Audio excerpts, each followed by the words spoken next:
naiz eta Alduaien hizkuntza eskolatik nator. Pixka bat gaur, lehenengo eta behin eskertu antolatzaileei gonbidatua izana.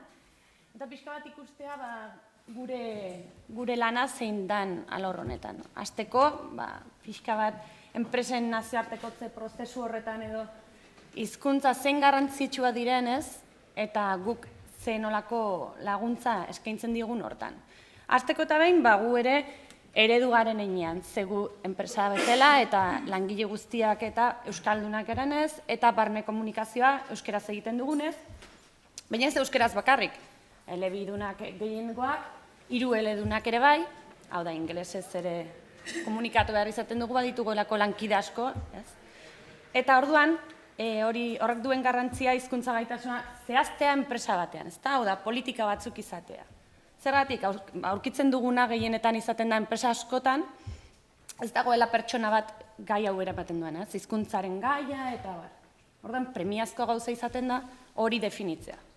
Zein aspektutan, bi gauzetan. Batez ere, enpresa komunikazio internoa denean ez, barne komunikazio horretan, gaur egun, enpresa asko eta askok, badituztelako atzerritik etorritako pertsona asko lanean, eta eguneroko komunikazioan behar izaten dituzte hainbat hizkuntza erabili. Gertaliteke, bai euskera eta gaztelaniaren kasuan, baina baita ingelesa, frantsesa edo abar. Ordan gertaliteke zenbait enpresek kanpoan dituzten beste lankide edo dena delakoak komunikatu behar izatea. Gaur egun zer gertatzen da?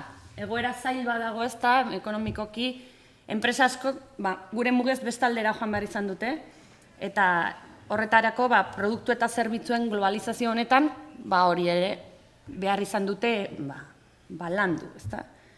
Zer gertatzen da? Beste enpresen aldean eraginkor izateko izan behar ditugula ahalik eta baliabide gehien. Eta horien artean baliabide garrantzitsuenak gure langileak o gure lankideak izango ditugu.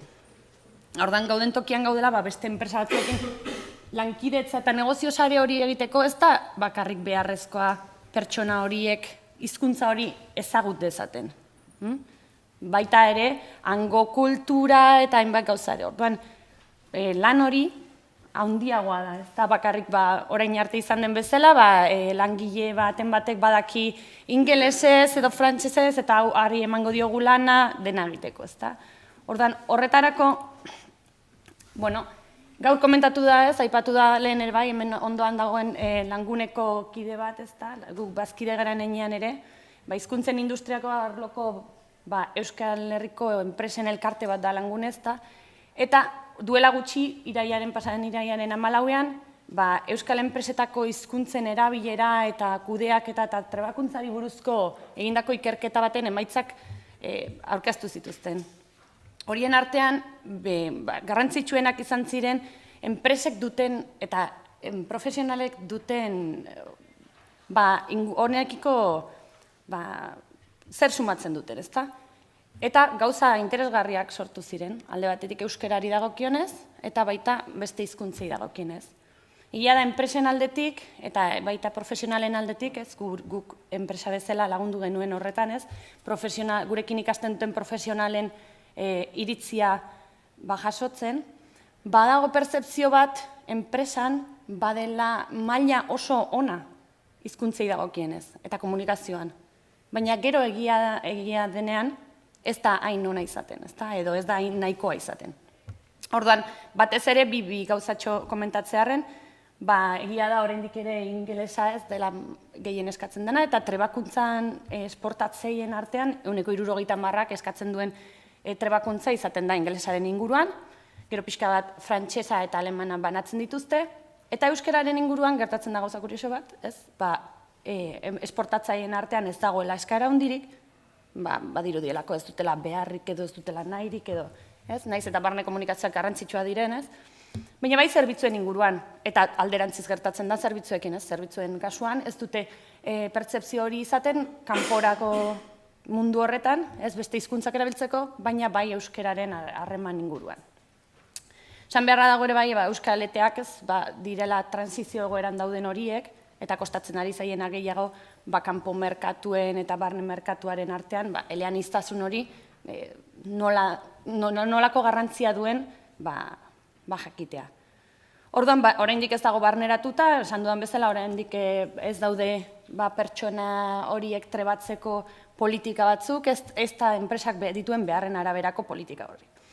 Zeintzu dira gauzak, alde batetik administrazioetatik, pixka bat zu komentatu duzun bezala, arautzea eta behar horiek ere definitzea, zergatik den garrantzitsua, azken finean enpresa guztiek behar dituzte beharrak, eta horien ez daukate laguntzarik, ez daukate pertzepziorik nola antolatu behar dituzten, eta gero kanpora edo barnera begira oso zaila egiten zaie.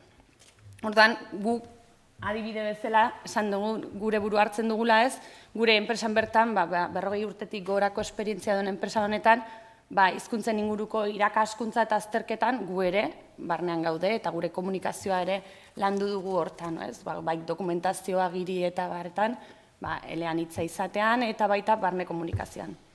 Beraz, guk enpresei, pixkat aholkula horitza hori ematen diegu, eta aurten eta lehen urtean zehar, gehien bat nahi duguna da kontzientzia bat sortu. Hau da, zer da hizkuntza plan bat izatea enpresa batean, bai barne komunikazioari begira, bai kanpo komunikazioari begira, eta nola egin daiteken ez. Orduan, laguntza zein da, lanpostu edo sail batek ez dituen beharrak definitzea batez ere, ez delako gauza berdina, gestore bat izango badugu, edo ingeniari bat kanpora joana, edo barnean lan egiten duena, bulego batean telefona hartzen duena, 1000 gauza ez.